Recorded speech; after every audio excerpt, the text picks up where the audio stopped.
Bax, bu da aynanın yaratdığı reallıq. Düz deməli, yəni, bax, maşınlara baxın, hələ buna baxın, oralara baxın, maşınlardır. Deyin, zamana baxın, görün nə qədər millət var. Görün nə qədər millət var.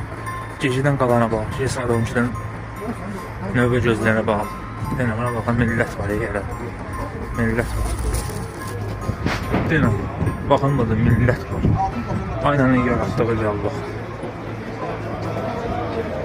Deyin, buna baxın. Aynanın yarattığı reallıq. Baxın, millət var. Gecədən gələnə bax, yerə bax. Deyin, bax, burada reallıq. Hamı bax, burada ya tibbini gözləyəcəkdir, və yaxud da ekranda çıxan növbələri. Yəni, bax, bir öyle millət var. Hamı da öz sürədiyini gözləyir, yeni çıxan qərarlar. Millət var.